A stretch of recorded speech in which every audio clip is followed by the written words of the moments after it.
அனைவருக்கும் புரோலிட்டேரியன் பில்டர்ஸ் குழு சார்பாக இனிய மாலை வணக்கத்தை தெரிவித்துக் கொள்கிறோம். நம்ம குழு தொடர்ச்சியா சட்டம் சார்ந்த வகுப்புகள் தொடர்ச்சியா இலவசமாக நடத்திட்டு வரோம். எதுக்காக அப்படின்னா அனைவரும் அனைத்து விதமான நாலேஜிலும் சட்ட அறிவு இல்லாமல் எங்கேயும் இருக்கக்கூடாது, அனைவருக்கும் அனைத்து விதமான நாலேஜ் கிடைக்கணும் அப்படிங்கிறதுக்காக தொடர்ச்சி நம்ம நடத்திட்டு வரோம். அந்த வகையில நம்ம இப்போ என்ன ஆக்ட் பார்க்க போறோம் அப்படின்னா கன்சியூமர் ப்ரொடெக்ஷன் ஆக்ட் 2019 பத்தி தான் நம்ம இன்னைக்கு பார்க்க போறோம். அது நமக்காக எடுத்து கொடுக்க வந்திருக்கு யாருன்னா சித்ராதேவி மேடம், அட்வொகேட் மெட்ராஸ் ஹைகோர்ட்ல இருந்து நமக்காக எடுத்து கொடுக்க வந்திருக்காங்க. மேடத்தை பத்தி அறிமுகம் தேவையில்லை. என்னன்னா நமக்கு மேடம் எடுத்துக்கூடிய ஒவ்வொரு வகுப்புகளும் தெளிவாகவும் துல்லியமாகவும் எந்த அளவுக்கு புரிய வைக்க முடியுமோ அந்த அளவுக்கு அனைவரும் மனதிலும் ஆழ பதிய வைத்து நமக்கு தெளிவான முறையில பல்வேறு சட்ட வகுப்புகள் எடுத்து கொடுத்திருக்காங்க. மேடம் எடுத்து கொடுத்த அனைத்து சட்ட வகுப்புகளும் நம்மளுடைய புரோலிட்டேரியன் பில்டர்ஸ் யூடியூப் சேனல்ல தனியா ஒரு பிளேலிஸ்ட் போட்டு நம்ம சேவ் பண்ணியிருக்கோம். பார்க்க தவறியவர்கள் அதில் பார்த்து தெரிஞ்சுக்குங்க. அந்த வகையில் இன்னைக்கு நமக்காக கன்சியூமர் ப்ரொடெக்ஷன் ஆக்ட் நமக்காக எடுத்து கொடுத்து வந்திருக்காங்க. உங்களுக்கு இந்த வகுப்புல எதுன்னு சந்தேகம் இருந்தா வகுப்பு முடிவுல கேளுங்க, மேடம் கண்டிப்பா எக்ஸ்பிளைன் பண்ணுவாங்க. வெல்கம் மேடம், நான் வகுப்புல போகலாம் madam. Thank you madam. Sir thank you sir. Good evening participants. Sir சொன்ன மாதிரி நம்ம இன்னைக்கு பார்க்க போறது கன்சூமர் ப்ரொடெக்ஷன் ஆக்ட் 2019. ஸோ நமக்கு இப்போ consumer state commission and district commission call for பண்ணியிருக்காங்க எக்ஸாமுக்கு பிரசிடென்ட் அண்ட் மெம்பர் போஸ்டிங்க்கு. ஸோ அதனால நம்ம இந்த ஆக்ட் இன்னைக்கு பார்க்கலாம் அப்படின்னு சொல்லி இது போட்டிருக்கோம். இந்த கன்சூமர் ப்ரொடெக்ஷன் ஆக்ட் கொஞ்சம் பெரிய ஆக்ட் தான். ஒரே நாள் கிளாஸ்ல இன்னைக்கு முடிக்க முடியுமானா கண்டிப்பா முடிக்க முடியாது. எக்ஸாம் பாயிண்ட் ஆஃப் வியூல பார்க்கறதுனாலுமே முடிக்க முடியாது. ஸோ நம்ம இதோட இன்னொரு கிளாஸ் கண்டினியூ பண்ற மாதிரி இருக்கும். இன்னைக்கு நம்ம டீட்டெயிலா எது பார்க்க போறோம் அப்படின்னா டெஃபினிஷன் கிளாஸ் பார்க்க போறோம். டெஃபினிஷனே செக்ஷன் 2ல டிஃபைன் பண்ணிருக்காங்க. சப் கிளாஸ் 47 வரைக்கும் இருக்கு. ஒவ்வொரு டெஃபினிஷனுமே ரொம்ப வைட்டல் டெஃபினிஷன். எதுவுமே நம்ம பண்ணிட்டு போற மாதிரி இருக்காது இந்த ஆக்ட்ல. அதே போல கொஸ்டின் இந்த எக்ஸாமினேஷன்ல இந்த டெஃபினிஷன் இருக்கணும் அப்படின்னா மேஜர் கொஸ்டின்ஸ் இதுல இருக்கும். இது ஈஸியா அட்டன் பண்ணலாம். ஏன்னா லாஸ்ட் டைம் 2021ல கால்குலேட் பண்ணப்போ majority of the questions consumer ஆக்ட்ல இதுல தான் இருந்தது. ஸோ டெஃபினிஷன் ரொம்ப முக்கியமானது. ஃபர்ஸ்ட் இதுக்கு முன்னாடி இருந்த ஆக்ட் என்ன அப்படின்னா 1986ல உள்ள கன்சூமர் ப்ரொடெக்ஷன் ஆக்ட் இருந்தது. ஸோ அந்த ஆக்டை ரீப்ளேஸ் பண்ணிட்டு தான் இந்த 2019 ஆக்ட் கொண்டு வந்திருக்காங்க. இது இந்தியா ஃபுல்லா அப்ளை ஆகும். ஆக்ட் எதுக்கு இந்த ஆக்ட் அப்ளை ஆக போகுது அப்படின்னு சொல்லி பார்த்தோம்னா goods and services, all goods and services. So எல்லா விதமான அனைத்து பொருட்களுக்கும் சேவைகளுக்கும் பொருந்தும் அப்படின்னு சொல்றாங்க. இதுல ஏதாவது எக்ஸப்ஷன் கொடுக்கணும், ஏதாவது ஒரு குட்ஸுக்கு இல்லைன்னா ஏதாவது ஒரு சர்வீஸ்க்கு எக்ஸப்ஷன் கொடுக்கணும் அப்படின்னா சென்ட்ரல் கவர்மெண்ட் நோட்டிபிகேஷன் மூலமா அது எக்ஸ்க்ளூட் பண்ணிக்கலாம். ஸோ அந்த மாதிரி எக்ஸ்க்ளூட் ஆகாத எல்லா குட்ஸ் அண்ட் சர்வீசஸ்க்கும் இந்த ஆக்ட் அப்ளை ஆகும். ஸோ இது செக்ஷன் 1ல சொல்லியிருக்காங்க. ஆக்ட் கேம் இன்டு ஃபோர்ஸ் எப்போ அப்படின்னா 27/2020ல கேம் இன்டு ஃபோர்ஸ். இதுல ஒரு சில ஏரியா மட்டும் 24/7/2020ல வந்திருக்கு. அதாவது சென்ட்ரல் அத்தாரிட்டின்னு சொல்லி ஒரு அத்தாரிட்டி இந்த ஆக்ட்ல இருக்காங்க. செக்ஷன் 10ல இருக்காங்க அவங்க. ஸோ அவங்க சம்பந்தப்பட்டதெல்லாம் 24/7/2020ல இருந்து போர்ஸுக்கு வருது. அதர் ஏரியாஸ் 20 இன் ஜெனரல் 20/7/2020ல இருந்து ஆக்ட் கேம் இன்டு ஃபோர்ஸ். இந்த ஆக்டோட ஆப்ஜெக்ட் என்ன அப்படின்னு சொல்லி பார்த்தோம் அப்படின்னா to protect the interest of the consumer. So கன்சியூமர்ஸோட நுகர்வோரோட நலன்களை பாதுகாக்கணும், அது ஒரு எய்ம். இன்னொன்னு என்னன்னா to establish stable and strong mechanism for the settlement of the consumer disputes.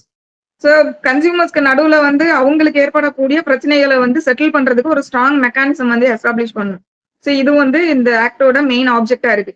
So இது தவிர்த்துட்டு இதோட எய்ம் வேற என்னெல்லாம் இருக்கு, இந்த புது ஆக்ட்ல 2019ஓட ஆக்ட் என்னெல்லாம் இருக்கு அப்படின்னு சொன்னோம்னா ஹசார்டஸ், அதாவது ஏதாவது ஒரு ப்ராடக்ட், அந்த ப்ராடக்ட் லைஃப் ஆர் ப்ராப்பர்ட்டிக்கு ஹசார்டஸா இருக்கு அப்படின்ற மாதிரி இருந்ததுன்னா அந்த ப்ராடக்டை மார்க்கெட்டிங் பண்றதை தடுக்கணும். ஸோ அது ஒரு எய்ம். அதுக்கப்புறமா நமக்கு மார்க்கெட்ல அவைலபிளா இருக்கக்கூடிய அந்த ப்ராடக்ட் அண்ட் சர்வீசஸ் எதுவா இருந்தாலுமே அதோட quality, potency, quantity, standard, purity, இந்த வேர்ட்ஸை அப்படியே எக்ஸாம் ஆஸ்பிரன்ஸா இருக்கிறவங்க இந்த வேர்ட்ஸ் எல்லாம் அப்படியே படிச்சுக்கோங்க. Quality, potency, quantity, standard, purity and price. So இது கூட்ஸா இருந்தாலும் சரி, சர்வீஸ், இது இதுக்கு அகேன்ஸ்டா இந்த விஷயத்துல அன்ஃபேர் ட்ரேட் ப்ராக்டிஸ் எதுவுமே இதுல இருக்கக்கூடாது அப்படின்றது இன்னொரு aim. Next consumer protection council establish பண்ணணும் அப்படின்றது இந்த ஆக்ட்ல புதுசா கொண்டு வந்திருக்காங்க. இது எதுக்குன்னா இந்த கன்சியூமர் ப்ரொடெக்ஷன் கவுன்சில்ஸ் வந்து இவங்களோட ரோல் என்ன அப்படின்னா, இது வந்து ஒரு அட்வைசரி கமிட்டியா வந்து செயல்படுது. ஸோ இது வந்து state level, district level, national level, so 3 லெவல்ல வந்து இந்த கவுன்சில் இருக்கு. இதோட ரோல் வந்து அட்வைசரி கமிட்டி. ஸோ நெக்ஸ்ட் வந்து ஸோ இது வந்து எஸ்டாப்ளிஷ் பண்ணணும்ன்றது இந்த ஆக்ட்ல வந்து ஒரு எய்மா இருக்கு. அதுக்கப்புறமா கன்சியூமர்ஸ்க்கு வந்து காம்படிட்டிவ் பிரைஸ்ல வந்து நிறைய திங்ஸ் வந்து ஆக்சஸ் பண்ற மாதிரியான ஆப்பர்ச்சுனிட்டி இருக்கணும் அப்படிங்கறதும் ஆக்ட்ல வந்து ஒரு எய்மா வச்சிருக்காங்க. அதுக்கப்புறம் இந்த கன்சியூமர்ஸ்க்கு நடுவுல வந்து எதனா டிஸ்பியூட்ஸ் வருது, கன்சியூமர் ரிலேட்டடான டிஸ்பியூட்ஸ் வருது அப்படின்னா அந்த அன்ஃபேர் ட்ரேட் பிராக்டிஸ் இல்லைன்னா எக்ஸ்பிளாய்டேஷன் இதுக்கு அகேன்ஸ்டான இதுக்கு வந்து ரெட்ரஸல் மெக்கானிசம் வந்து ஸ்பீடி மெக்கானிசம் கொடுக்குற மாதிரியான விஷயங்களை கொண்டு வரணும் அப்படின்றது ஒரு எய்ம்.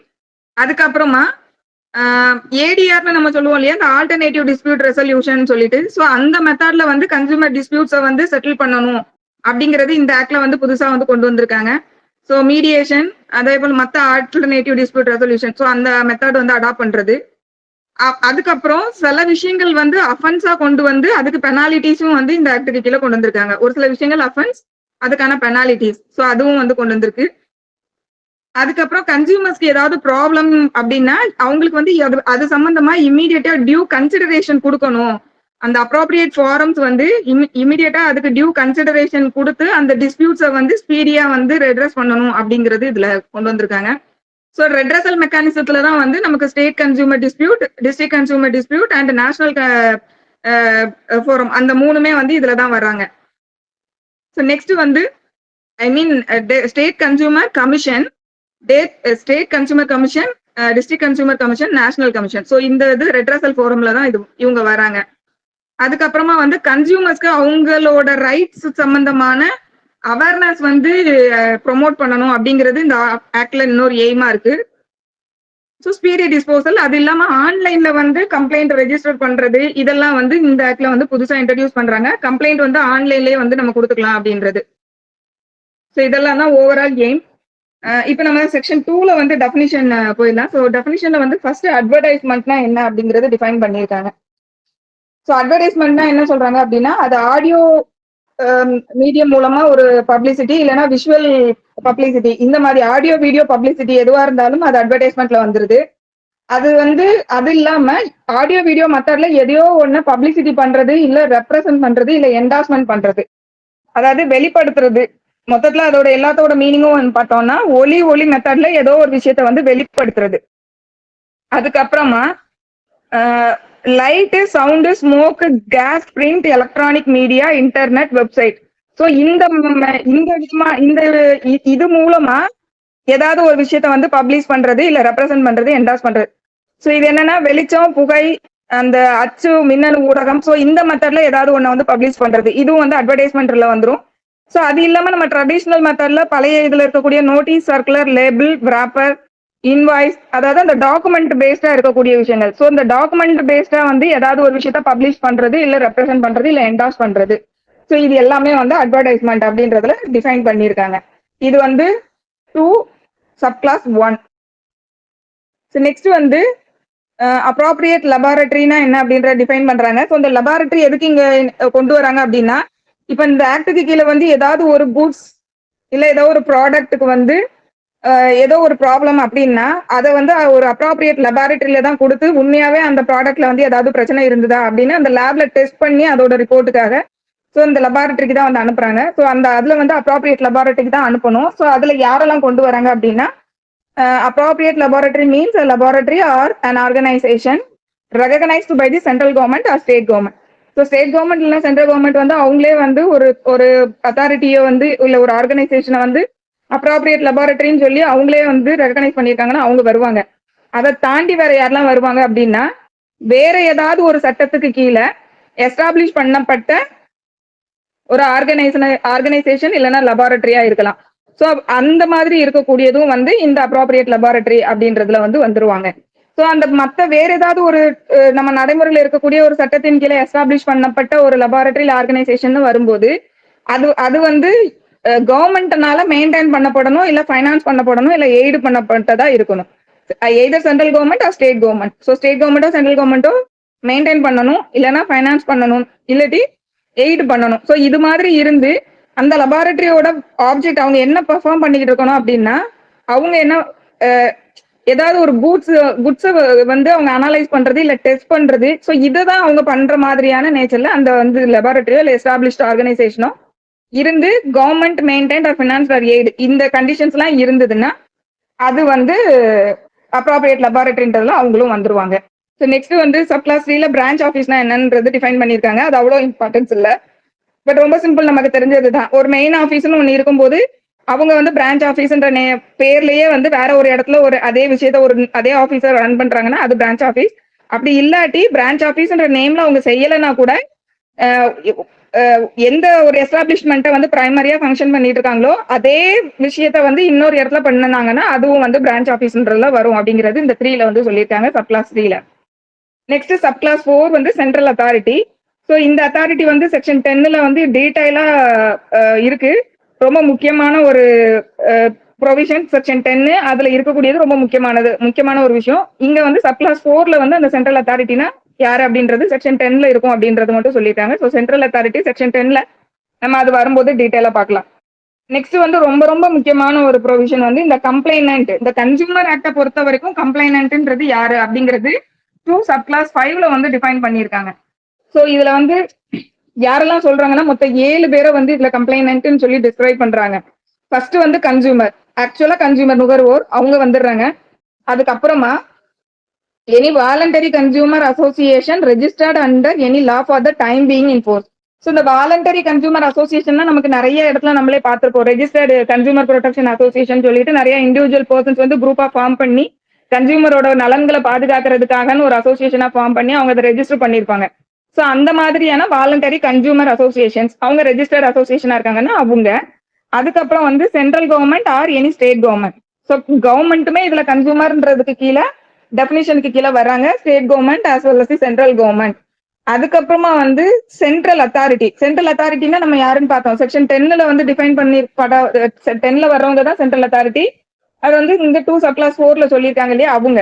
ஸோ அந்த அத்தாரிட்டியும் வந்து ஒரு கன்சியூமர்ன்றதுக்கு கீழே வராங்க. ஸோ இந்த கன்சியூமர்ன்ற இதுக்கு கீழே வர்ற இந்த லிஸ்ட் அவுட் பண்ணிருக்கக்கூடிய பர்சன்ஸ் தான் வந்து they are having the right to register the complaint. So அதனால இப்ப நம்ம பார்த்துட்டு இருக்கக்கூடிய இந்த பீப்புள் யார் வேணும்னாலும் போயிட்டு ஒரு அப்ராப்ரியேட் ஃபோரம்ல வந்து கம்ப்ளைண்ட் ரெஜிஸ்டர் பண்ணலாம். ஸோ அப்போ சென்ட்ரல் அத்தாரிட்டி வராங்க. அப்போ இவங்க ஒரு கன்சூமர் ஃபோரம்ல போய் ஒரு கம்ப்ளைண்ட் ரெஜிஸ்டர் பண்ணணும்னா இவங்க பண்ணிடலாம். ஸோ அவங்க வராங்க. நெக்ஸ்ட் வந்து 1 or more consumers where they are numerous consumers having the same interest. So இது வந்து பாத்தீங்கன்னா நிறைய பேர் சேர்ந்து ஏதோ ஒரு விஷயத்துல வந்து அஃபெக்ட் ஆயிருப்பாங்க. குரூப் ஆஃப் பீப்புள் இருக்காங்க, அந்த குரூப் ஆஃப் பீப்புளுக்கு வந்து சேம் இன்ட்ரெஸ்ட் இருக்கக்கூடிய பீப்புளா இருக்காங்க. ஸோ அப்ப அவங்க அந்த மாதிரி கண்டிஷன்ல அதுல ஒருத்தங்களோ இல்ல ஒன்றுக்கு மேற்பட்டவங்களோ சேர்ந்து கூட கம்ப்ளைனன்ட் அப்படின்றதுக்கு கீழே வரலாம் அப்படின்னு சொல்லி சொல்றாங்க. அதுக்கப்புறமா in case of death of a consumer is legal heirs or the legal representatives. இதுவும் வந்து ரொம்ப முக்கியமான விஷயம்.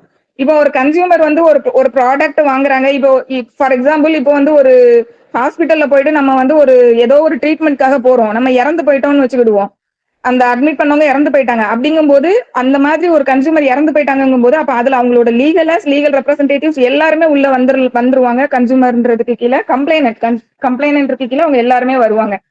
அப்ப நம்ம இங்க பார்க்க வேண்டிய விஷயம் என்னன்னா, இப்ப உதாரணத்துக்கு ஒரு ஒய்ஃப் வந்து ஒரு ஹஸ்பண்ட் வந்து ஒய்ஃபை போய் அட்மிட் பண்ணிருக்காங்கன்னு வச்சுக்கிடுவோம் ஹாஸ்பிட்டல்ல.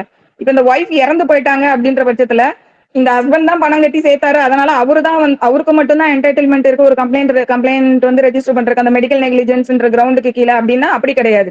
ஏன்னா அவங்களோட லீகல் ஃபாதரும் வந்துருவாங்க. ஏன்னா யாரெல்லாம் அந்த இறந்து போன பொண்ணோட லீகல் கேடருக்கு கீழே யாரெல்லாம் வராங்களோ அவங்க. ஒருவேளை அந்த லீகல் ஆஸ்ன்றவங்க இல்லாதப்போ லீகல் ரெப்ரசன்டேட்டிவ் இன்க்ளூட்ஸ் லீகல் ஆஸ்ன்றது நமக்கு தெரியும். ஸோ லீகல் ரெப்ரசன்டேட்டிவ்ஸும் கூட கம்ப்ளைனண்டா வரலாம். ஸோ இது வந்து 6ல வந்து இருக்கு. அதுக்கப்புறம் வந்து லாஸ்டா வந்து 7வது யார சொல்றாங்க அப்படின்னா, in case of a consumer being a minor his parent or legal guardian. So இது நமக்கு தெரியும், மைனர்ங்கும் போது அவங்களுக்கு வந்து லீகல் டிஃபிகல்ட்டி இருக்கு. ஏன்னா அவங்க டைரக்டா போயிட்டு கம்ப்ளைண்ட் ரெஜிஸ்டர் பண்ண முடியாது இல்லையா. ஸோ அப்ப அவங்களோட பேரண்ட்ஸோ இல்லைன்னா லீகல் கார்டியனோ வந்து கம்ப்ளைனண்டா வரலாம் அப்படிங்கிறது. ஏன்னா மைனரை பொறுத்த வரைக்கும் லீகல் டிசபிலிட்டி இருக்கு, டைரக்டா கேஸ் ஃபைல் பண்ண முடியாது. ஸோ அதனால parent or legal guardian. So இத்தனை பேர் வந்து கம்ப்ளைனன்ட்ன்ற கேட்டகரிக்குள்ள வராங்க. இந்த 7 பேரையும் வந்து தெளிவா பார்த்து வச்சுக்கிறது ரொம்ப நல்லது, யாரெல்லாம் வராங்கன்றது. So consumer, voluntary consumer association registered under any law, அப்புறம் central government or state government, next central authority, அப்புறம் one or more consumers when there are numerous consumers and having the same interest. அப்புறம் death இருந்ததுன்னா legal heirs இல்லைன்னா legal representatives. அதே போல மைனரா இருந்தாங்க, மைனரும் வந்து minor also consumer கம்ப்ளைனன்ட்ல வராங்க, but they have to represented by the his parents or legal guardian. So இத்தனை விஷயம் இதுல சொல்லியிருக்காங்க. ஸோ 2(5) வந்து ரொம்ப வைட்டலான ப்ரொவிஷன். நெக்ஸ்ட் 2(6) இதுவும் ரொம்ப முக்கியமான ஒரு ப்ரொவிஷன். கம்ப்ளைண்ட்னா என்ன அப்படின்றது. ஸோ கம்ப்ளைண்ட்னா என்ன சொல்றாங்க அப்படின்னா, means any allegation in writing made by a complainant for obtaining any relief provided by or under this act. இந்த ஆக்டுக்கு கீழே என்னென்ன ரிலீஃப் எல்லாம் வந்து கொடுக்கப்பட்டிருக்கோ அந்த ரிலீஃப் எல்லாம் கிளைம் பண்ணி ஒரு அந்த ரிலீஃப்ல either one or more, so என்ன ரிலீஃப் கொடுத்துருக்கோ அந்த ரிலீஃப் கிளைம் பண்ணி கிளைமை கேட்டு ஒருத்தங்க வந்து ஒரு புகார் கொடுக்குறாங்க, ஒரு அலிகேஷனை வந்து ரைட்டிங்ல கொடுக்குறாங்கன்னா அதுக்கு பேரு தான் கம்ப்ளைண்ட் அப்படின்னு சொல்லியிருக்காங்க. சரி, கீழே வந்துட்டு எது சம்பந்தமாலும் அந்த கம்ப்ளைண்ட்ன்றது சொல்லியிருக்காங்க. என்னெல்லாம் அப்படின்னா, unfair unfair contract or unfair trade practice or restrictive trade practice has been adopted by any trader or service provider. ஒரு ட்ரேடரோ இல்ல ஒரு சர்வீஸ் ப்ரொவைடரோ ஒரு அன்ஃபேர் கான்ட்ராக்ட்ல வந்து போட்டிருக்காங்க, இல்லைன்னா அன்ஃபேர் ட்ரேட் பிராக்டிஸ் பண்றாங்க, இல்லைன்னா ரெஸ்ட்ரிக்டிவ் ட்ரேட் பிராக்டிஸ் பண்றாங்க அப்படின்னா இந்த அலிகேஷனை சொல்லி இதுக்கு என்ன ரிலீஃப் எல்லாம் இந்த ஆக்டுக்கு கீழே வந்து கொடுத்துருக்காங்களோ அந்த ரிலீஃபை கிளைம் பண்றது கம்ப்ளைண்ட். நெக்ஸ்ட் வந்து இந்த அன்ஃபேர் கான்ட்ராக்ட்னா என்ன, அன்ஃபேர் ட்ரேட் பிராக்டிஸ்னா என்ன, ரெஸ்ட்ரிக்டிவ் ட்ரேட் பிராக்டிஸ்னா என்னங்கிறது பின்னாடியே வந்து இன்னும் டெஃபினிஷன் கிளாஸ்ல இருக்கு. ஸோ அதுல நம்ம இன்னும் அதை தெளிவா பார்க்கலாம். ஸோ அடுத்தப்ப வந்து தி goods bought by him or agreed to be bought by him suffer from one or more defect. So இது வந்து ஏதோ ஒரு பொருளை வாங்கிட்டு வந்திருக்கோம், இல்ல பொருள் வாங்குறதா நம்ம ஒத்துக்கிட்டு இருக்கோம். ஸோ அந்த மாதிரி இருக்கக்கூடிய அந்த பொருள்ல ஏதோ ஒரு டிஃபெக்ட் இருக்கு, அந்த பொருள் வந்து ஒரு டிஃபெக்ட்னால சஃபர் ஆகுது அப்படின்னா அதற்கான ஒரு ரிலீஃபை கேட்டு ஒரு அலிகேஷனை நம்ம ரிட்டர்ன்ல கொடுத்தோம்னா அதுவும் கம்ப்ளைண்ட் அப்படின்றதுல வரும் சொல்றாங்க. அதுக்கப்புறமா the services hired or availed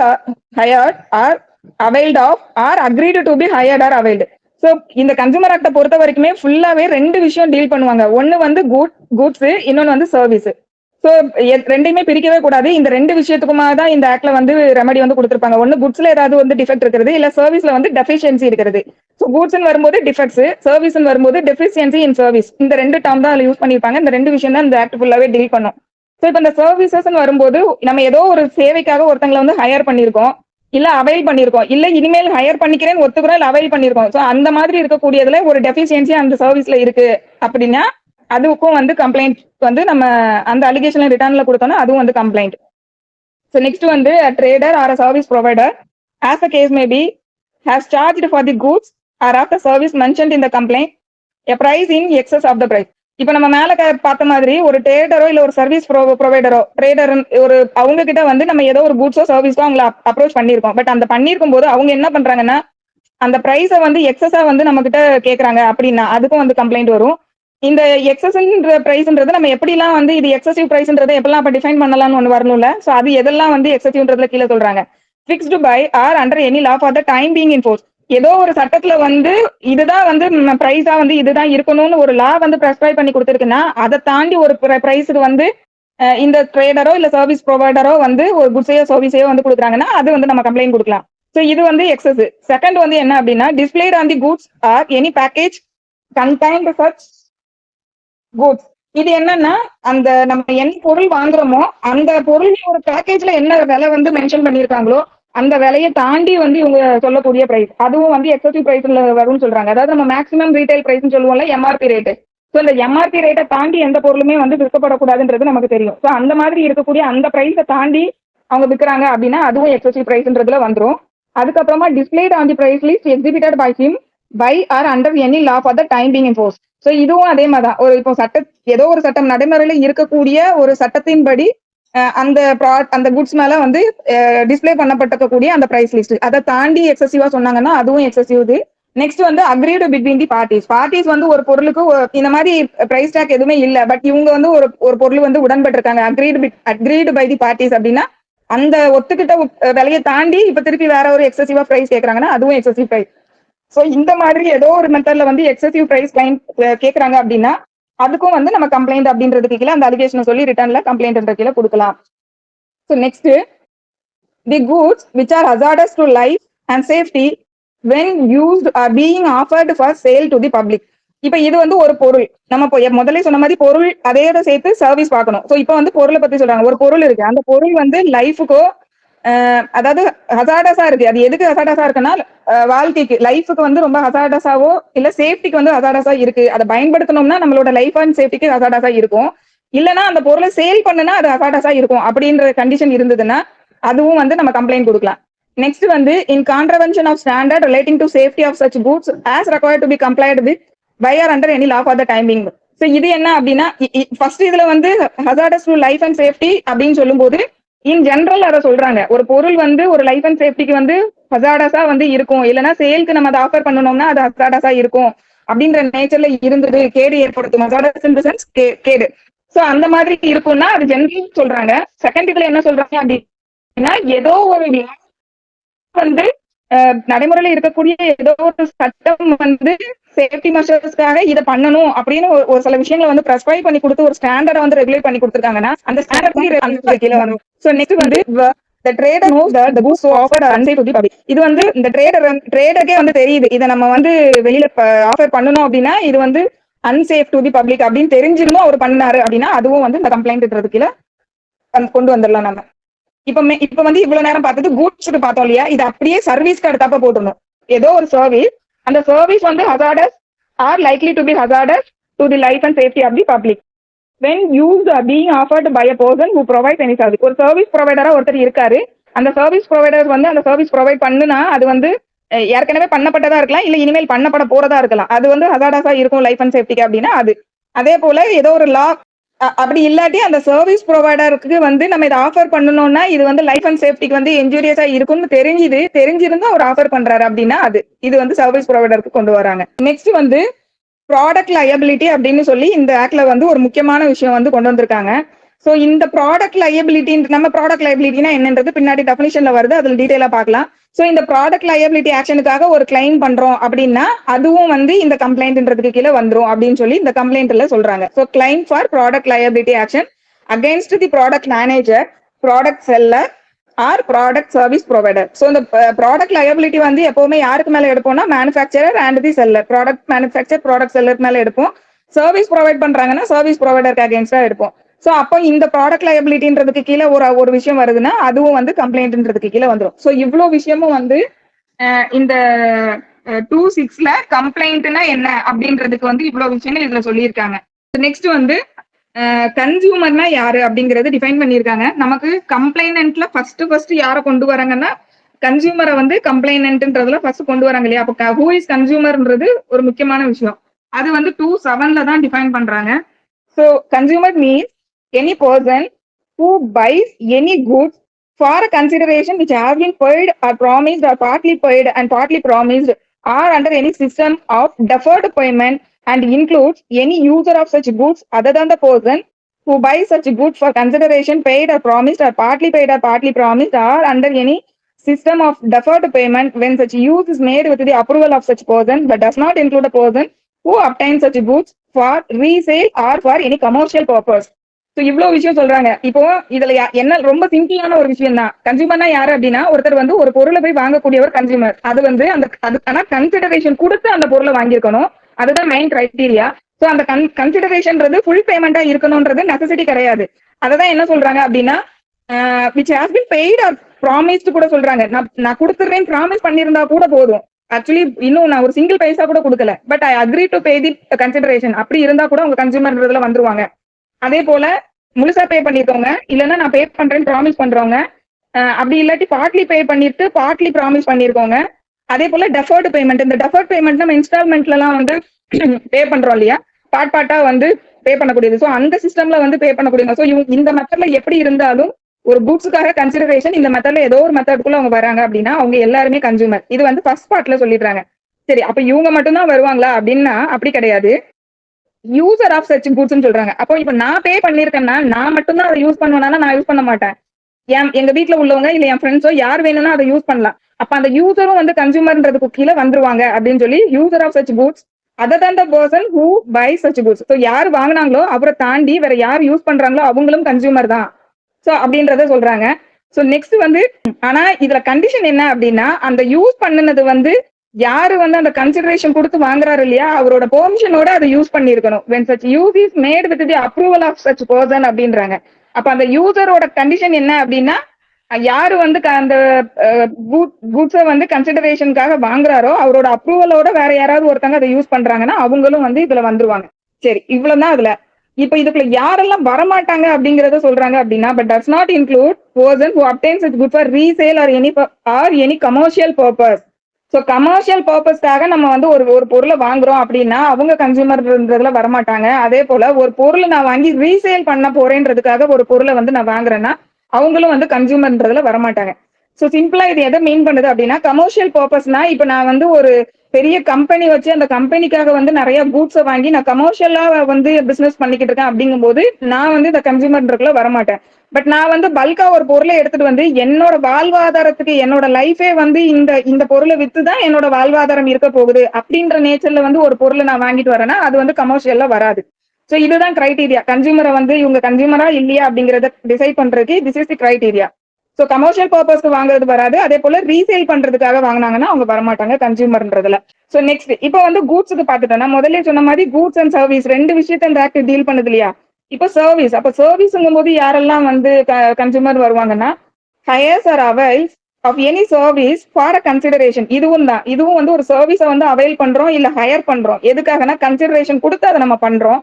which have been paid or promised or partly paid or partly promised or under any system of deferred payment and includes any beneficiary of such service other than the person who hired or availed of the service for consideration paid or promised or partly paid and partly promised or under any system of deferred payment when such service are availed of with the approval of the first mentioned person. அங்க மேல நம்ம கூட்ஸ்க்கு என்ன பார்த்தோமோ Tito அதே தான்.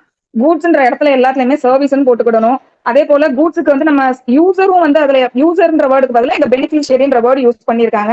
இங்க வந்து இந்த beneficiary வந்து இந்த ஒரிஜினலா வந்து யார் ஹையர் பண்ணனாரோ அவரோட பெர்மிஷனோட இந்த சர்வீஸை வந்து அவங்க பெனிஃபிட் என்ஜாய் பண்றாங்கன்னா அவங்களும் கன்சியூமர்ன்றதுக்கு கீழே வந்துருவாங்க.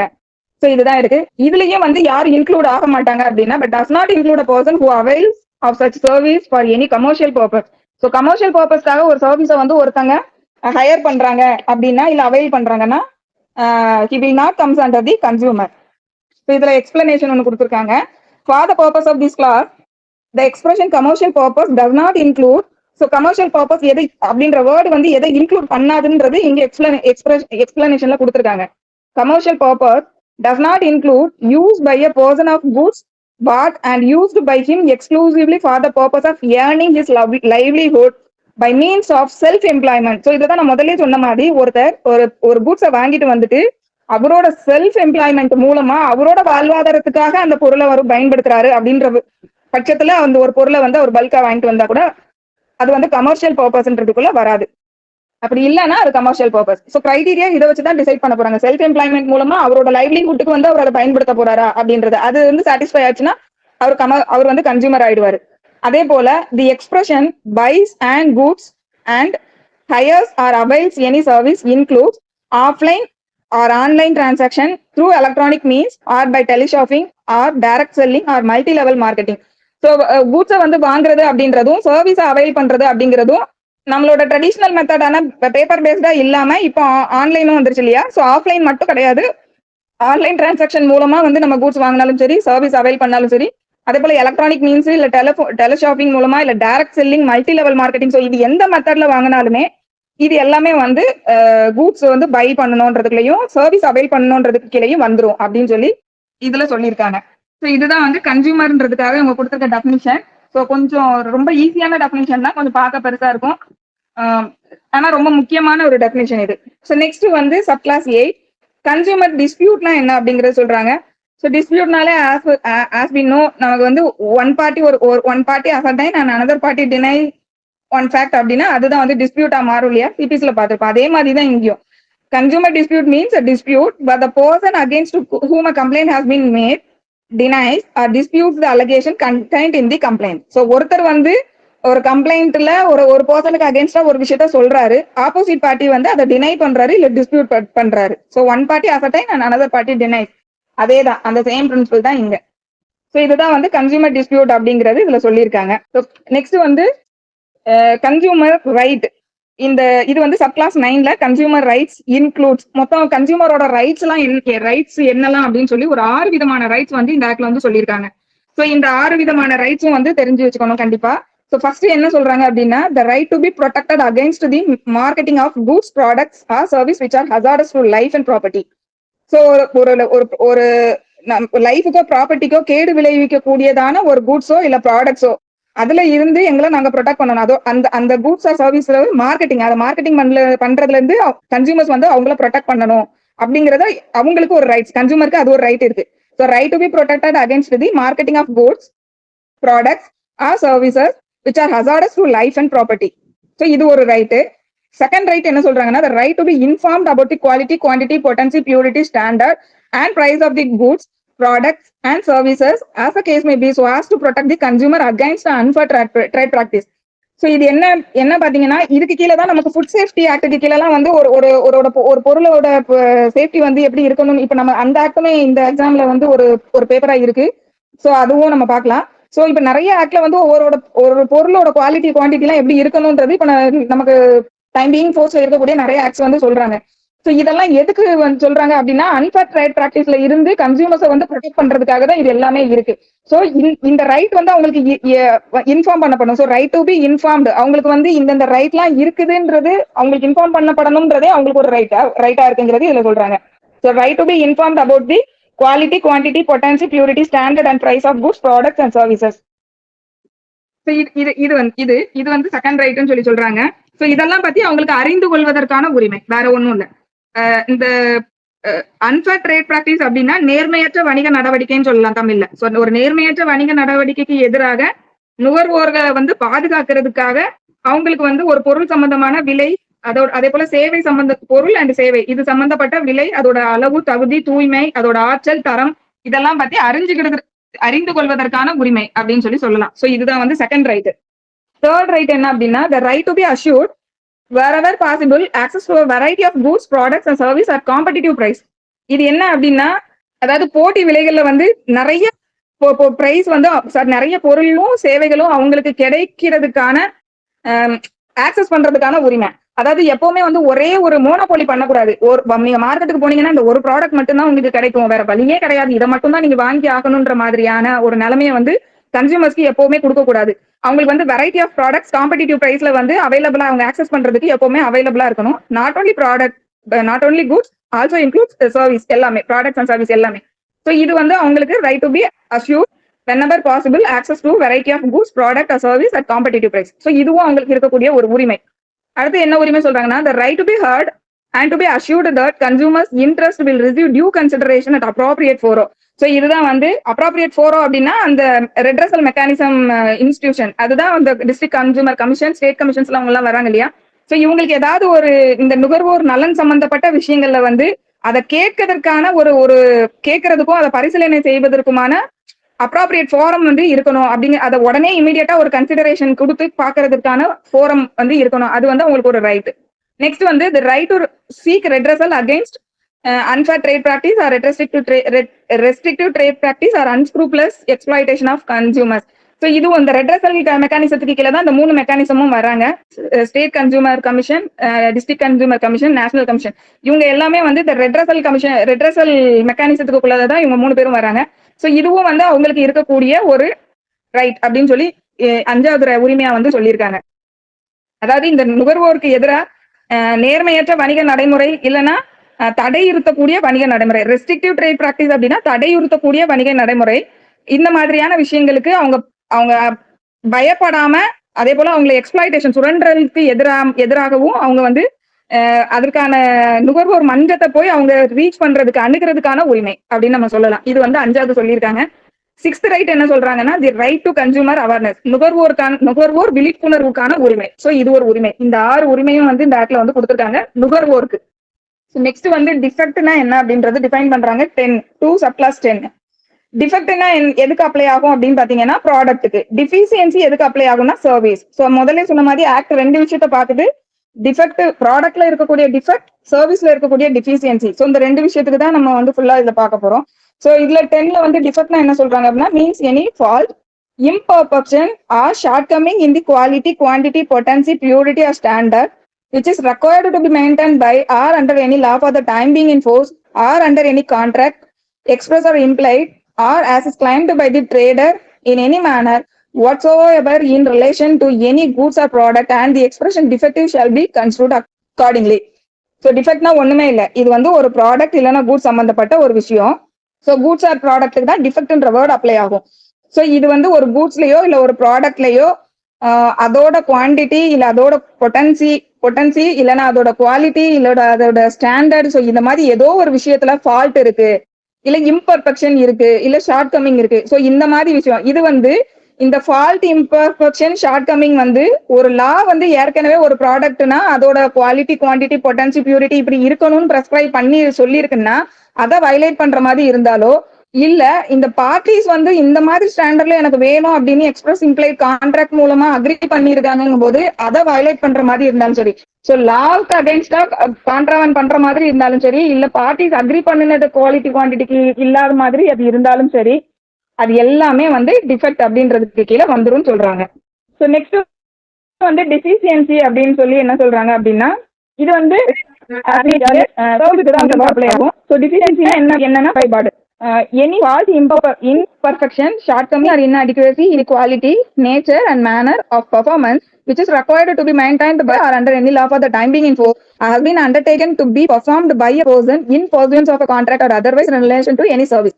So deficiency என்ற வேர்ட் வந்து relating to service only. So இதுவும் அதே மாதிரி தான், அவங்க ஏதோ ஒரு சர்வீஸ்க்காக வந்து நம்ம இன்னொருத்தங்க கிட்ட வந்து ஒரு அக்ரிமெண்ட்ல என்டர் ஆகுறோம் அப்படிங்கும் போது அந்த சர்வீஸ்ல வந்து ஒரு ஃபால்ட்டோ ஒரு இம்பர்ஃபெக்ஷனோ அது வந்து ஒரு சட்டம் வந்து இப்படிலாம் இருக்கணும்னு சொன்னதை வயலேட் பண்ணி அந்த இம்பர்ஃபெக்ஷன் இல்ல ஃபால்ட் இருந்தாலும் சரி, இல்ல இவங்க அக்ரி பண்ணின டேர்ம் தாண்டி அந்த அவங்க அக்ரி பண்ணின டேர்ம்ஸுக்குள்ள அது இல்லைனாலும் சரி, அது குவாலிட்டியா இருக்கலாம், நேச்சரா இருக்கலாம், இல்ல மேனர் ஆஃப் பெர்ஃபார்மன்ஸா இருக்கலாம், ஸோ எதுவா இருந்தாலும் சரி. So it's relating to the deficiency of service அப்படின்னா அது வந்து டிஃபிஷியன்சி அப்படின்னு சொல்லி இதுல டிஃபைன் பண்றாங்க. ஸோ ரெண்டுமே வந்து குறை, டிஃபெக்ட்னாலும் குறைபாடு தான், அது பொருள்ல இருக்கக்கூடிய குறைபாடு, டெஃபிஷியன்சின்றதும் குறைபாடு தான், இது சர்வீஸ்ல இருக்கக்கூடிய குறைபாடு. நெக்ஸ்ட் வந்து இந்த டிஃபிஷியன்சி இன்னும் முடியல, இதுல இன்னும் வேற எதெல்லாம் டிஃபிஷியன்சி வரும் அப்படின்னு சொல்லி சொல்றாங்க அப்படின்னா, இன்னும் நிறைய இன்னும் 2 விஷயங்கள் வந்து இதுல லிஸ்ட் பண்ணிருக்காங்க. எதெல்லாம் சொல்றாங்க அப்படின்னா, any act of negligence or omission or commission by such person which causes loss or injury to the consumer. எப்பவுமே வந்து ஒரு டெஃபிஷியன்சின்ற வேர்டு வந்து அதாவது நம்ம நெக்லிஜென்ட் மேனர்ல செயல்படுறாங்க, இல்ல ஒரு ஒமிஷனோ கமிஷனோ இருக்கு. ஒமிஷன் அப்படிங்கும் போது லா வந்து ஒரு விஷயத்த செய்யன்னு சொல்றத செய்யாம விடுறது ஒமிஷன். கமிஷன் அப்படிங்கும் போது லா வந்து ஒரு விஷயத்த செய்யக்கூடாதுன்னு சொல்றத அதுக்கு மீறி அதை வயலேட் பண்ணி போய் செய்யறது கமிஷன். சோ ஒமிஷனா இருந்தாலும் சரி, கமிஷனா இருந்தாலும் சரி, இல்ல நெக்லிஜென்ட் ஆக்டா இருந்தாலும் சரி, சோ இந்த மாதிரி ஏதோ ஒரு விஷயத்த செஞ்சு அது வந்து எதை காஸ் பண்ணுது அப்படின்னா loss or injury to the consumer. So negligent or commission or omission leads to injury to the injury or loss to the consumer அப்படின்னா அதுவும் டிஃபிஷியன்சி அப்படின்றதுல வரும்னு சொல்றாங்க. அதுக்கப்புறம் deliberate withholding of relevant information by such person to the consumer. இப்ப நான் ஏதோ ஒரு சர்வீஸ்க்காக ஒருத்தங்களை போய் நான் அப்ரோச் பண்றேன் அப்படிங்கும் போது அந்த சர்வீஸ் அப்ரோச் பண்ண யாரை நான் அப்ரோச் பண்றேனோ அந்த பர்சன் வந்து டெலிபரேட்டா ஒரு சில விஷயங்களை வந்து வித்ஹோல்ட் பண்றாங்க. எனக்கு சொல்லாம வந்து அந்த சர்வீஸ் சம்பந்தப்பட்ட வந்து ஏதோ ஒரு விஷயத்த வேணும்னே எனக்கு சொல்லாம அவங்களோட வித்ஹோல்ட் பக்க வச்சுக்கிறாங்க அப்படின்னா that also amounts to deficiency in service அப்படின்னு சொல்லிட்டு இந்த டிஃபிஷியன்சின்றதுக்கு கீழே இதையும் சொல்றாங்க. ஸோ இதுல வந்து Indian Medical Council versus V P Shantha அப்படின்னு ஒரு கேஸ். இந்த கேஸ்ல வந்து என்ன சொல்லியிருக்காங்கன்னா, இந்த டிஃபிஷியன்சி இதுல சொல்லியிருக்கக்கூடிய விஷயங்கள் வந்து it is not exhaustive, it is only in illustrative nature அப்படின்றதும் இதுல சொல்லியிருக்காங்க. ஸோ நெக்ஸ்ட் இது வந்து டிஃபிஷியன்சின்றதுல 11ல சொல்லியிருக்கக்கூடிய விஷயம். ஸோ டிஃபரன்ஸ் வந்து டிஃபெக்ட்டுக்கும் டிஃபிஷியன்சிக்கும் என்ன டிஃபரன்ஸ்னா, அந்த இதுல இருக்கக்கூடிய அந்த டிஃபிஷியன்ஸ்ல எக்ஸ்ட்ரா 2 கிளாஸ் சொல்லியிருக்காங்க இல்லையா, அது டிஃபெக்ட்ல வந்து வராது. ஏன்னா அது ப்ராடக்ட் ஆர் குட், அது வந்து பொருளை நம்ம கையில வந்து நம்ம கையில வந்து பிசிக்கலா கொடுக்கக்கூடிய ஒரு பொருள் சம்பந்தப்பட்டது. சோ அதுல வந்து இவங்க கமிஷன் ஒமிஷன் நெக்லிஜென்ஸ் வந்து எதிர்க்கப்படல, ஏன்னா நம்ம பிசிக்கலா அதை தொட்டு நம்ம பார்த்து அது வாங்குற மாதிரி இருக்கு. பட் சர்வீஸ்ல வரும்போது ஏதோ ஒரு விஷயத்த இவங்க வேணுக்குன்னே மறைக்கிறது, இல்ல நெக்லிஜென்ட்டா இருக்காங்க, இல்ல இன்ஃபர்மேஷனை வித்ஹோல்ட் பண்ணிக்கிறாங்க. சோ இதெல்லாம் வந்து டெஃபிஷியன்சில எக்ஸ்ட்ரா சொல்லியிருக்காங்க. நெக்ஸ்ட் வந்து டிசைனா என்ன அப்படிங்கிறது சப் கிளாஸ் 12ல வந்து டிஃபைன் பண்ணிருக்காங்க. இது வந்து ரொம்ப முக்கியமானதுல என்ன லைட்டா பார்த்துட்டு போயிடலாம். டிசைன் அப்படிங்கும்போது in relation to a product means the intent or notion and formulation or content of such product and the usual result of the intended manufacturing or other process use to produce such product. So டிசைனா உண்மை இல்லை, அதுல ஒரு பிசிக்கலா ஒரு ப்ராடக்ட்டுக்கு வந்து அது எப்படி வெளியில வரணும் அப்படின்னு சொல்லி நம்ம என்ன இன்டென்ட் பண்றோம், அதோட மெட்டீரியல் கேரக்டரிஸ்டிக்ஸ் வந்து எப்படி இருக்கணும், அதோட ஃபார்முலேஷன், ஸோ இது எல்லாம் தான் வந்து டிசைன் அப்படின்றதுல வந்து சொல்றாங்க. ஸோ இது ஒன்றும் ரொம்ப முக்கியமான ஒரு இது கிடையாது, அதை நம்ம விட்டுலாம். நெக்ஸ்ட் வந்து டைரக்ட் செல்லிங், இதுவும் ரொம்ப முக்கியமான ஒரு definition. Sub class 13 sub class 13ல இருக்கும் டைரக்ட் செல்லிங். டைரக்ட் செல்லிங்னா என்ன அப்படின்னா marketing or distribution and sale of goods or provision of service through a network of sellers other than through a permanent retail location. So இது ரொம்ப முக்கியமானது. ஒரு permanent retail location இல்லாம ஒரு நெட்வொர்க் ஆஃப் செல்லர்ஸ் மூலமா நம்ம வந்து ஒரு மார்க்கெட்டிங் பண்றது இல்ல டிஸ்ட்ரிபியூஷன் பண்றது, கூட்ஸை வந்து மார்க்கெட்டிங் இல்ல டிஸ்ட்ரிபியூஷன் பண்றது, இல்ல சர்வீஸை வந்து மார்க்கெட்டிங்கோ டிஸ்ட்ரிபியூஷனோ பண்றது.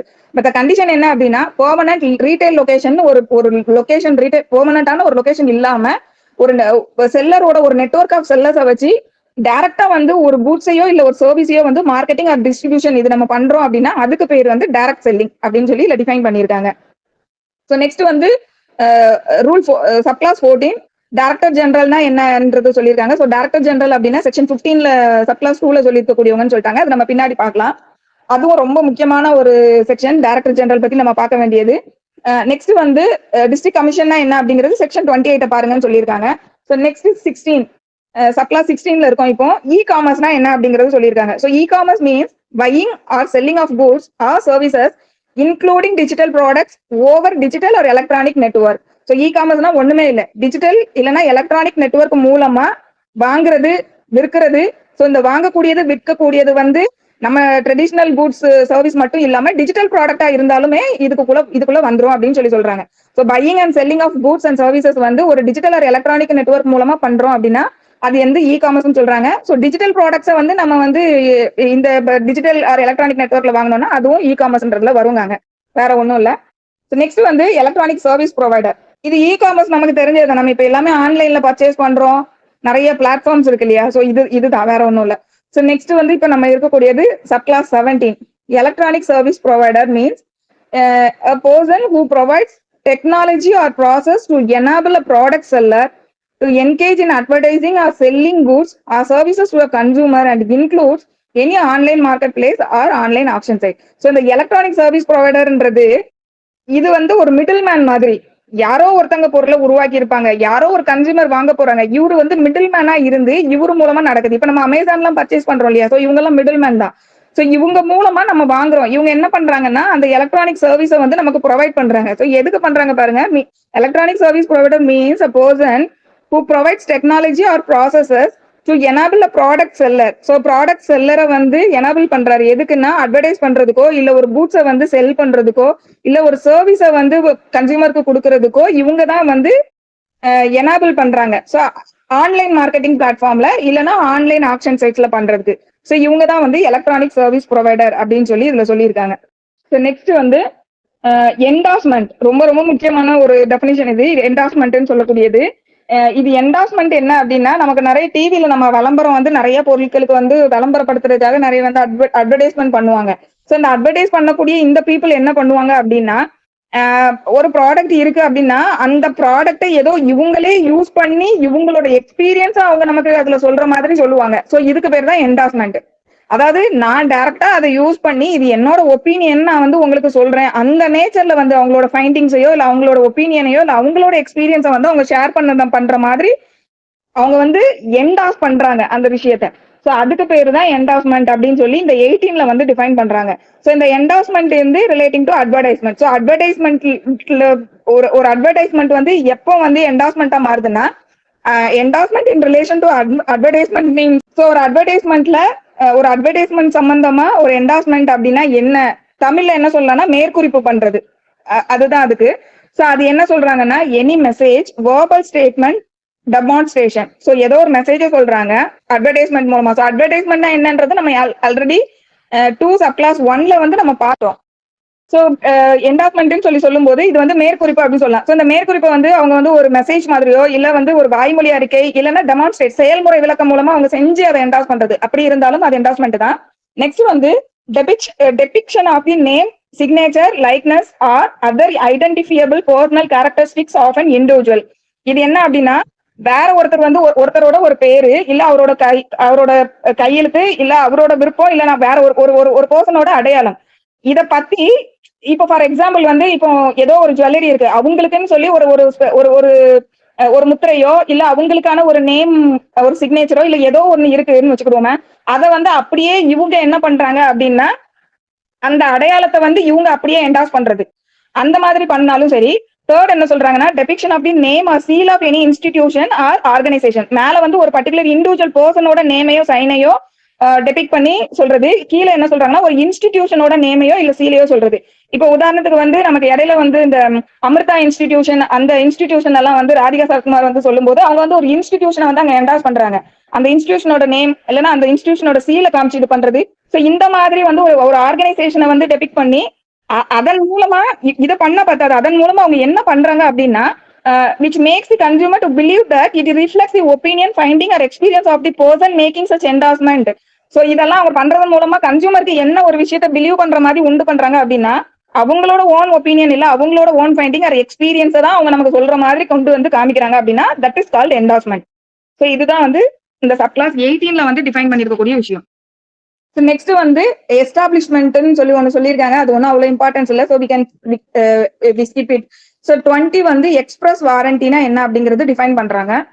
ஸோ வாரண்டி அப்படிங்கும்போது any material statement, affirmation of fact, promise or description relating to a product or service warranting that it conforms to such material statement, affirmation, promise or description and includes any sample or model of a product, warranting that the whole of such product conforms to such sample or model. So இது ஒண்ணுமே இல்ல, ஒரு particular ப்ராடக்டா இருக்கட்டும் இல்ல ஒரு particular சர்வீஸா இருக்கட்டும் இது சம்பந்தமா ஏதோ ஒரு ஸ்டேட்மெண்ட் வந்து ஒரு ஃபேக்ட பத்தின ஒரு பொருளை இந்த சென்ஸ் நம்ம ஃபேக்ட்னா என்ன வச்சுக்கலாம். இப்போ இந்த பொருளோட ப்ராடக்ட் இதுக்குள்ள யூஸ் பண்ணப்பட்டிருக்க மோட்டார் வந்து இந்த மாதிரி இந்த அளவுக்கு அது கெப்பாசிட்டி இருக்கு அப்படின்னா தட் இஸ் ஒரு ஃபேக்ட்.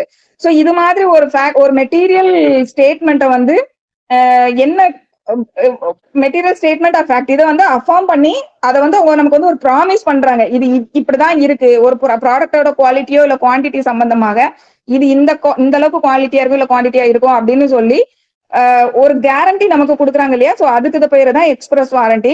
இது வந்து கூட்ஸ் பொறுத்த வரைக்கும் இப்படி எடுத்துக்கலாம். சர்வீஸ் பொறுத்த வரைக்கும் எப்படின்னு கூட்ஸை பொறுத்த வரைக்கும் இன்னொன்னு என்ன அப்படின்னா ஒரு கூட்ஸோட சாம்பிள் இல்ல மாடலை வந்து சொல்லி இது இதே மாதிரி இருக்கும் அப்படின்னு சொல்லி அவங்க கன்ஃபர்மேஷன் கொடுக்குறாங்க அப்படின்னா இது வந்து எக்ஸ்பிரஸ் வாரண்டின்னு சொல்றாங்க. சோ இது வந்து இந்த எக்ஸ்பிரஸ் வாரண்டி வந்து சர்வீஸ் அண்ட் கூட்ஸ்க்கு சேர்த்தே ஒரே இதுலதான் சொல்லியிருக்காங்க.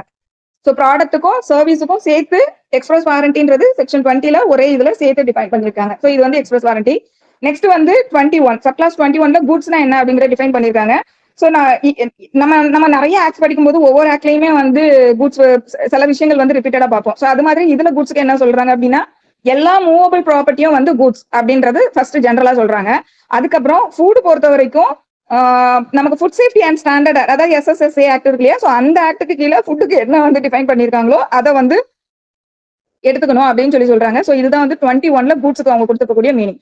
So goods means every kind of movable property and includes food. So எல்லா மூவபிள் ப்ராப்பர்ட்டியையும் வந்து கூட்ஸ்ன்றதுக்குள்ள வந்துடும். அதோட சேர்த்து ஃபுட்டும் வந்து கூட்ஸ்ன்றதுக்குள்ள வந்துடும். ஸோ ஃபுட்டுக்கு வந்து நம்ம மீனிங் பார்க்கணும்னா அங்க FSSAI ஆக்ட்ல வந்து பாருங்க செக்ஷன் 3ல இருக்கக்கூடியதுன்னு சொல்லியிருக்காங்க. ஸோ நெக்ஸ்ட் வந்து கூட்ஸ் வந்து ரொம்ப முக்கியமான ஒரு டெஃபினிஷன்.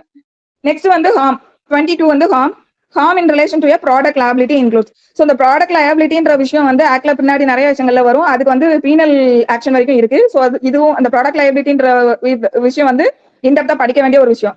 ஸோ இப்போ வந்து ஹார்ம்னா என்னன்னு பாக்குறோம். ஸோ இந்த ஹார்ம் வந்து ப்ராடக்ட் லயபிலிட்டி சம்பந்தமா ஹார்ம்னா எதை காமிக்குது அப்படிங்கிறது இந்த 22ல வந்து டிஃபைன் பண்றாங்க. Harm in relation to a product liability includes damage to any property other than the product itself. So harm means தீங்கு நம்ம வச்சுக்கலாம். ஒரு தீங்குனா எதை சொல்லலாம், ப்ராடக்ட் லைபிலிட்டி சம்பந்தமா தீங்கு அப்படிங்கிறது எதை குறிக்குது அப்படின்னா ஏதோ ஒரு ப்ராப்பர்ட்டிக்கு ஒரு சேதாரம் ஏற்பட்டுச்சுன்னா அது. ஆனா இது எதை இன்க்ளூட் பண்ணாதுன்னா அந்த ஒரிஜினல் எந்த ப்ராடக்ட் இருக்கு இல்லையோ அதை வந்து அதர் தேன் தட் ப்ராடக்ட் அப்படின்றாங்க. ஏன்னா அந்த ப்ராடக்ட் வந்து அதுக்கு ஏதாவது டேமேஜ் ஆச்சுன்னா அது ப்ராடக்ட்டுக்கு கீழே டிஃபெக்ட்ன்ற அந்த கிரைடீரியாக்கு கீழே அது அங்க தவறாகி வந்துடும். அதனால அது ஒரி பண்ண தேவையில்ல. So damage to any property other than the product itself அது ஒண்ணு. நெக்ஸ்ட் வந்து personal injury, illness R death. So ஒரு டேமேஜ் மூலமா ஒரு இன்ஜுரியோ இல்ல இல்னஸோ இல்ல டெத்தோ வந்துருச்சுன்னா அதுவும் வந்து ஹார்ம்ன்றதுக்குள்ள வந்துருங்க. நெக்ஸ்ட் வந்து mental agony, emotional distress, attended emotional distress attended to personal injury or illness or damage to property. So இது வந்து மேல சொன்னது வந்து பிசிக்கல் இன்ஜுரியா சொல்றாங்க. பர்சனல் இன்ஜுரி, இல்னஸ், டெத்துங்கிறது பிசிக்கல், அந்த கன்சர்ன் பர்சன் அஃபெக்ட் ஆகக்கூடிய அவங்களோட இன்ஜுரி. இது மென்டல் இன்ஜுரியா வந்து தேர்ட்ல சொல்றாங்க. மென்டல் அகனி, எமோஷனல் டிஸ்ட்ரெஸ் இதெல்லாம் வந்து அதுவும் வந்து இதுக்குள்ள வந்துருன்றாங்க. நெக்ஸ்ட் வந்து any loss of consortium or service or other loss resulting from the harm referred to in subsection 1, 2 or 3. So இது இந்த லாஸ் ஆஃப் கன்சோர்ஷியம் அப்படிங்கிறது நமக்கு இப்போ ஒருத்தங்க இறந்து போயிட்டாங்க, நம்ம கூட இருக்கக்கூடிய ஒருத்தங்க இறந்து போயிட்டாங்கன்னா அவங்களோட உறவை நம்ம இழந்து போயிடுறோம் இல்லையா? ஸோ அதுக்கு பேர் தான் கன்சார்ஷியம்னு சொல்லுவாங்க. ஸோ அந்த மாதிரி கூட இருக்கவங்களை இழந்ததுனால ஏற்படக்கூடிய அந்த லாஸ் ஆஃப் கன்சார்ஷியமும் வந்து ஹார்ம்ன்றதுக்கு கீழே வருவாங்க. ஸோ அதே போல லாஸ் ஆஃப் சர்வீஸ், எனக்கு வந்து ஒரு ப்ராடக்ட்டுக்கோ இல்ல ஏதோ ஒருதுக்கு வந்து ஒரு லாஸ் ஏற்பட்டதுனால சர்வீஸ்லயும் வந்து எனக்கு லாஸ் வருது, சப்சிக்வெண்ட் சர்வீஸ்ல லாஸ் வருதுன்னா அதுவும் வந்துருவாங்க. இது தவிர்த்துட்டு அதர் லாசஸ் ரிலேட்டிங் டு, இப்ப மேல சொல்லியிருக்கிறது மூலமா இன்சிடென்டலா என்னென்ன அதோட விளைவுகள், இன்சிடென்டலாவோ இல்ல கான்சிக்வன்சியலாவோ அதோட விளைவுகள் பின்னாடி எது வரைக்கும் என்னென்ன லாசஸ் எல்லாம் ஏற்பட்டிருக்கோ அது எல்லாமே ஹார்ம்ன்றதுல வந்துரும் அப்படின்னு சொல்றாங்க. சொல்லிட்டு ஆனா எதெல்லாம் உள்ளடக்காதுன்றத அடுத்த பார்ட்ல சொல்றாங்க. But does not include any harm cause to the product. முதல்ல பார்த்தோம் இல்லையா, அந்த கன்சர்ன் மெயின் ஒரிஜினல் ப்ராடக்ட் இல்லையா, சோ அந்த ப்ராடக்ட்டுக்கு வரக்கூடிய காசு இதுல இன்க்ளூட் ஆகாது. நெக்ஸ்ட் வந்து or any damage to the property on account of the breach of warranty condition or any commercial or economic loss. So இந்த இப்ப நமக்கு எல்லா ப்ராடக்ட் அண்ட் சர்வீஸ்லயும் வந்து ஒரு வாரண்டி வந்து நமக்கு கொடுக்குறாங்க இல்லையா, அந்த வாரண்டியை பிரீச் பண்ணதனோட விளைவா வந்து ஒரு லாஸ் வருதுன்னா அது வந்து இதுக்குள்ள இன்க்ளூட் ஆகாதுன்னு சொல்றாங்க. நெக்ஸ்ட் வந்து வேற அதனால ஏற்பட்ட கமர்ஷியல் இல்லைன்னா எக்கனாமிக் லாஸ், ஸோ இது எல்லாம் வராது. ஸோ எதெல்லாம் வரும் எதெல்லாம் வராதுன்னு ரெண்டா பிரிச்சிருக்காங்க. வரக்கூடியதுல வந்து ப்ராடக்ட் லயபிலிட்டி சம்பந்தமா ஒரு ஹார்ம் அப்படிங்கிறது ப்ராப்பர்ட்டிக்கு வரக்கூடிய டேமேஜ், அதே போல அந்த பர்சனல் இன்ஜுரி, இல்னஸ், டெத்து, அதன் மூலமா ஏற்படக்கூடிய mental agony, emotional distress attended to personal injury, illness or damage, அது எல்லாமே வருது. அதுக்கப்புறமா loss of consortium, loss of service, அதை தாண்டி அது தொடர்புபட்ட மற்ற லாசஸ் எல்லாமே வரும். எது வராது அப்படின்னா ஹார்ம் டு தி அந்த ஒரிஜினல் அந்த ஆப்ஜெக்ட் பொருள் இருக்கியா, ஸோ அதுக்கு வரக்கூடிய டேமேஜ் வராது. அதுக்கப்புறம் வாரண்டி பிரீச் பண்ணதுனால ஏதாவது லாஸ் வந்ததுன்னா அது வராது. அதுக்கப்புறம் அதோட தொடர்புபட்ட கமர்ஷியல் எக்கனாமிக் லாஸ் வந்து வராது. இது வந்து அது கூட இன்சிடென்டலாவோ கான்சிக்வன்ஷியலாவோ வரக்கூடியது வராது. ஸோ இவ்வளவும் வந்து ஹார்ம்னா என்னங்கிறதுல 22ல டிஃபைன் பண்ணியிருக்காங்க. ஸோ நெக்ஸ்ட் வந்து இன்ஜுரினா என்ன டிஃபைன் பண்றாங்க. ஏன்னா இன்ஜுரின்ற வேர்டு வந்து நமக்கு ஹார்ம்ன்ற வேர்ட்ல டிஃபைன் பண்ணும்போது இன்ஜுரின்னு ஒரு வேர்டு யூஸ் பண்ணிருக்காங்க, பர்சனல் இன்ஜுரின்னு சொல்றாங்க இல்லையா. அப்ப அந்த இன்ஜுரினா எதை மீன் பண்ணுது அப்படிங்கறத 23ல வந்து இன்ஜுரிக்கு வந்து டெஃபினிஷன் கொடுக்காங்க. So injury means any harm whatever illegally caused to any person, body, mind or property. So இங்க வந்து நம்ம யூஸ்வலா வந்து ஐபிஎஸ் எல்லாம் பார்க்கும்போது ரெப்புடேஷனுக்கு வந்து ஒரு இன்ஜுரி வந்தா கூட அதுவும் வந்து நமக்கு இன்ஜுரின்றதுல வரும் சில இதுல. பட் இங்க வந்து அந்த ரெப்புடேஷன்ற வேர்டு எடுத்துட்டாங்க. ஸோ இன்ஜுரிக்குல வந்து என்ன சொல்லியிருக்காங்கன்னா injury cost to the person, body, mind, property. So இவ்வளவு விஷயம் சொல்லியிருக்காங்க. ஸோ அதாவது ஒரு ஹார்ம் வந்து இல்லீகலா ஏற்பட்டு அதன் மூலமா ஒரு பர்சனுக்கோ, பாடிக்கோ, மைண்டுக்கோ, ப்ராப்பர்ட்டிக்கோ வரக்கூடியது இன்ஜுரி. ஸோ இது வந்து 23ல injury means any harm whatever illegally caused to any person, body, mind or property. So next வந்து manufacture means இப்போ 23 வரைக்கும் பார்த்துட்டோம். 24ல மேனுஃபேக்சரர்னா யாருங்கிறத டிஃபைன் பண்றாங்க. Manufacturer means a person who makes a goods. So நம்ம மேனுஃபேக்சரிங் போது ரொம்ப சிம்பிளா யாரும் ஒரு ப்ராடக்ட்டை உருவாக்குறாங்களோ அவங்க அப்படின்னு நினைப்போம். பட் இங்க அப்படி கிடையாது. இங்க நிறைய பேரை 3 பேரை சொல்லியிருக்காங்க. யாரெல்லாம் அப்படின்னா யார் வந்து அந்த ப்ராடக்ட்டை மேனுஃபேக்சர் பண்றாங்களோ அவங்க ஃபர்ஸ்ட். நெக்ஸ்ட் வந்து அந்த ஒரு முழு பொருளா உருவாக்கணும்னா அதுக்கு முன்னாடி நிறைய பார்ட்ஸை வந்து அசம்பிள் பண்ணுவாங்க இல்லையா. சோ அந்த மாதிரி அசம்பிள் பண்ணக்கூடியது அவங்களும் வந்து மேனுஃபேக்சர்ன்றதுல சொல்றாங்க. அதுக்கப்புறமா என்ன சொல்றாங்க அப்படின்னா அவங்களோட ஓன் மார்க், ஒரு என்ன சொல்றது, அவங்க தனக்கு சொந்தமான ஒரு வணிக குறியை பயன்படுத்துவாங்க இல்லையா, அந்த மார்க்னு சொல்லுவாங்கல்ல, அந்த வணிக குறியை வந்து அவங்க தயாரிக்கப்பட்ட, அதாவது வேற யாரோ தயாரிச்சிருப்பாங்க, ஆனா இவங்க வந்து அவங்களோட வணிக குறியை அதுல பதிக்கிறது. இப்ப ஃபார் எக்ஸாம்பிள் லேபரை வச்சு ப்ராடக்டை வந்து பொருளை வந்து தயாரிச்சிருப்பாங்க. இப்போ அதோட இவங்களோட அந்த வணிக குறியை வந்து இவங்க சீல் பண்ற இது பண்ணிட்டு இருப்பாங்க. சோ அப்படி இருந்தாலும் அவங்கதான் வந்து மேனுஃபேக்சர்ன்ற கீழே வருவாங்க. சோ இதுதான் அந்த 3 விஷயமா சொல்லியிருக்காங்க. So manufacturer means makes any goods or parts thereof. Next வந்து assemble any goods or parts thereof made by others. வேற யாரோ ஒருத்தங்க வந்து பார்ட்டா தயாரிச்சு கொடுத்தாங்கன்னா கூட இவங்க அதை அசம்பிள் பண்றது. தேர்ட் வந்து put or causes to be put his own mark on any goods made by the other persons. So இவ்வளவும் சேர்ந்து மேனுஃபேக்சர்ன்றதுல வந்து சொல்லியிருக்காங்க. நெக்ஸ்ட் வந்து மீடியேஷன்னா என்ன மீடியேஷன் அப்படிங்கும்போது மீடியேட்டரால பண்ணக்கூடிய ஒரு ப்ராசஸ் மீடியேஷன்றது 25 ரொம்ப சிம்பிள். அப்புறம் சப்கிளாஸ் 26ல வந்து மீடியேட்டர்னா செக்ஷன் 75 பாருங்கன்னு சொல்லிட்டாங்க. That is 26. 27ல வந்து மெம்பர்னா என்னன்றது டிஃபைன் பண்ணிருக்காங்க. மெம்பர்னா ஒண்ணுமே இல்ல, state commission, district commission, national commission, இந்த 3 கமிஷன்லயும் இருக்கக்கூடிய பிரசிடென்ட் அண்ட் மெம்பர், இவங்களை வந்து மெம்பர்ன்ற வேர்ட் மீன் பண்ணும் அப்படிங்கறது சொல்லியிருக்காங்க. நெக்ஸ்ட் வந்து 28 ரொம்ப முக்கியமான ஒரு டெஃபினிஷன் வந்து மிஸ்லீடிங் அட்வர்டைஸ்மெண்ட். ஸோ நம்ம அட்வர்டைஸ்மெண்ட்னா என்னங்கிறது முன்னாடி பார்த்துட்டோம், சப்ளாஸ் 1ல பார்த்தோம். நெக்ஸ்ட் முக்கியமானது வந்து என்டாஸ்மெண்ட் 218ல பார்த்துட்டோம். அதோட கனெக்டடா இப்போ 228 18 கூட அப்படியே ஒரு 10 கூட்டி 28 மிஸ்லீடிங் அட்வர்டைஸ்மெண்ட். ஸோ இந்த மிஸ்லீடிங் அட்வர்டைஸ்மெண்ட்னா என்ன சொல்றாங்க அப்படின்னா, in relation to any product or service means and advertisement. So misleading அட்வர்டைஸ்மெண்ட்னாலே அது ஒரு அட்வர்டைஸ்மெண்ட் தானே, அது எப்போ மிஸ்லீடா மாறுதுன்றது தான் அது சொல்றாங்க. ஸோ எப்போ அது மிஸ்லீடா மாறுது அப்படின்னா, which falsely describes such product or services. ஒரு பொருளை பொய்யா வந்து விவரிக்கிறது, ஒரு பொருளையோ இல்ல ஒரு சர்வீஸ பத்தி ஒரு சேவையை பத்தி பொய்யா விவரிக்கிறது, falsely describes such product or service. ஓகேவா? ஃபர்ஸ்ட். செகண்ட் என்ன சொல்றாங்கன்னா, gives a false guarantee to or is likely to mislead the consumer as to the nature, substance, quality or quantity of such product or service. So இது வந்து பொய்யான உத்தரவாதத்தை கொடுக்கிறது. So உத்தரவாதம் எது தொடர்புபட்டு பொய்யான உத்தரவாதம் கொடுக்கறாங்கன்னா, அந்த பொருள் சம்பந்தமாவோ இல்ல அந்த சேவை சம்பந்தமாவோ அதோட தன்மை இல்லைன்னா அதோட அளவு இல்லைன்னா அதோட தரம் குறித்து பொய்யா வந்து உத்தரவாதம் கொடுக்கிறது. தேர்ட் என்ன சொல்றாங்கன்னா, conveys an express or implied representation which if made by the manufacturer or seller or service provider thereof would constitute an unfair trade practice. ஒரு விஷயத்த எக்ஸ்பிரஸாவோ இம்ப்ளைடாவோ ஒரு அட்வர்டைஸ்மெண்ட் இருக்கு, அந்த அட்வர்டைஸ்மெண்ட் வந்து ஒரு விஷயத்த எக்ஸ்பிரஸ் பண்ணுது, கன்வே பண்ணுது. அது வந்து ஆனா எப்படி இருக்குது அப்படின்னா, இந்த விஷயத்த மேனுஃபேக்சரரோ செல்லரோ இல்ல சர்வீஸ் ப்ரொவைடரோ பண்ணிருந்தாங்கன்னா அது அன்ஃபேர் ட்ரேட் பிராக்டிஸா வந்திருக்கும். அந்த நேச்சர்ல அது இருக்கு. சோ அந்த நேச்சர்ல இருக்கக்கூடிய ஒரு விஷயத்த இப்ப வேற ஒருத்தர் வந்து அட்வர்டைஸ் பண்றாரு அப்படின்னா அதுவும் வந்து இந்த மிஸ்லீடிங் அட்வர்டைஸ்மெண்ட்டுக்குள்ள வந்துரும் அப்படின்னு சொல்றாங்க. நெக்ஸ்ட் வந்து deliberately conceals important information. So misleading advertisement சொல்லும் போது நல்லா பாருங்க, அட்வர்டைஸ்மெண்ட் பார்க்கும்போது நம்ம பப்ளிஷ் பண்றது இல்ல ரெப்ரசென்ட் பண்றது என்டாஸ் பண்றதெல்லாம் பார்த்தோம். பட் இங்க என்ன சொல்றாங்க பாருங்க, டெலிபரேட்லி கன்சீல் பண்றது, மறைக்கிறதுமே வந்து ஒரு மிஸ்லீடிங் அட்வர்டைஸ்மெண்ட் சொல்றாங்க. ஸோ ஒரு முக்கியமான விஷயம், அந்த விஷயத்த வந்து இவங்க வேண்டுமனே முக்கிய தகவலை வந்து மறைக்கிறாங்க. சோ அதுவும் இதுக்குள்ள வந்துரும் அப்படின்னு சொல்றாங்க. இது எல்லாமே சொல்லிருக்கக்கூடியது சப் கிளாஸ் 28. நெக்ஸ்ட் வந்து 29ல நேஷனல் கமிஷன்னா என்னங்கிறது செக்ஷன் 35ல எஸ்டாப்ளிஷ்ட் அண்டர் 53ல வந்து பார்க்கணும். சோ நெக்ஸ்ட் நோட்டிபிகேஷன் நமக்கு அவ்வளவு தேவையில்லை. நெக்ஸ்ட் 31ல வந்து பர்சன்னா யாரு அப்படிங்கிறது இதுல டிஃபைன் பண்றாங்க. ஏன்னா பர்சன் நம்ம முன்னாடியே பார்த்தோம் இல்லையா, harm to the person, injury to the person எல்லாம் பார்த்தோம். அப்போ ஹூ இஸ் பர்சன் அப்படிங்கிறது வருது இல்லையா. சோ இதை பார்க்கும்போது என்ன வருது, என்னெல்லாம் தருதுன்னா, நாட் ஓன்லி ஹியூமன் பீயிங், நம்ம வந்து ஜூரிஸ்டிக் பர்சன் சொல்லுவோம் இல்லையா, அதாவது ஆர்டிபிஷியல் பர்சன், லீகல் பர்சன் சொல்லுவோம் இல்லையா. சோ அவங்களும் பர்சன்றதுக்குள்ள இன்க்ளூட் ஆவாங்கிறது இந்த 31 பார்க்கும்போது நமக்கு புரியுது. So person includes an individual, a firm whether registered or not, a Hindu undivided family, a cooperative society, an association of persons whether registered under the Societies Registration Act 1860 or not, any corporation, company or a body of individuals whether incorporated or not, any artificial juridical person not falling within any of the preceding subclasses. So பர்சன்றதுக்குள்ள இவ்வளவு பேரை இதுல define பண்ணிருக்காங்க. Individual நமக்கு தெரியும், வந்துருவோம்.